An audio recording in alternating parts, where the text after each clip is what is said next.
The bottom line of why I'm here, besides being a crazy mofo, is that I'm really in a position, I'm not here to motivate you, obviously, you don't need that. And a lot of times that's what people think I do, and it's the furthest thing from it. What happens though is people say to me, well, I don't need any motivation. And I said, well, that's interesting, that's not what I do. I'm the why guy.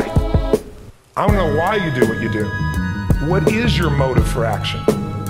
What is it that drives you in your life today, not 10 years ago, or are you running the same pattern? Because I believe that the invisible force of internal drive activated is the most important thing in the world. I'm here because I believe emotion is the force of life. All of us here have great minds. You know, most of us here have great minds, right? I don't know if I'm in the category, but we all know how to think. And with our minds, we can rationalize anything, we can make anything happen. We can, I agree with what was described a few days ago about this idea that people work in their self-interest, but we all know that that's bullshit at times. So I've had an obsession basically for 30 years. And that obsession, spending their life going in and out of rehab. And then you meet people that have been through ultimate pain.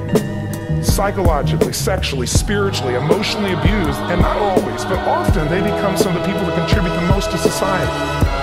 So the minute you decide to focus on something, you got to give it a meaning. And whatever that meaning is produces emotion. Is this the end or the beginning? Is God punishing me or rewarding me, or is this the roll of the dice? And emotion then creates what we're going to do, or the action.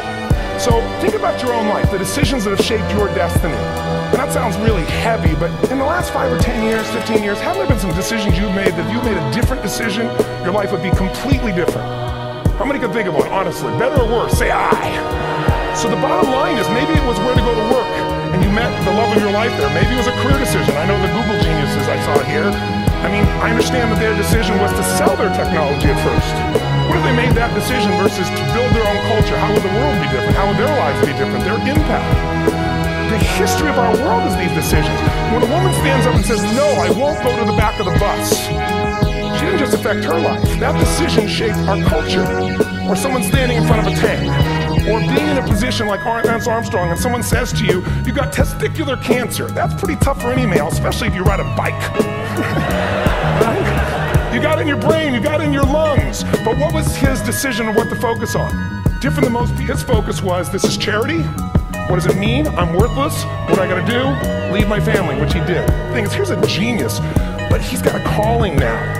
You can feel the difference in him, and it's beautiful. What happens, no matter what happens, they find a way to be happy or excited. How many know something like this? Come on. When 9/11 happened, and I'll finish with this, I was in Hawaii.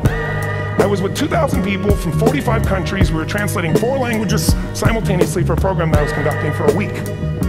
The night before was called Emotional Mastery. I got up, had no plan for this, and I said, we had a list of fireworks, I do crazy shit, fun stuff. And then at the end I stopped, and I had this plan I was going to say, but I never do what I'm going to say. And all of a sudden I said, when do people really start to live?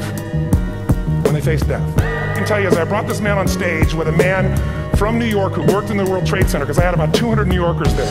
More than 50 lost their entire companies, their friends, marking up their Palm Pilots, one financial trader, this woman made of steel, bawling, 30 friends crossing up and all died.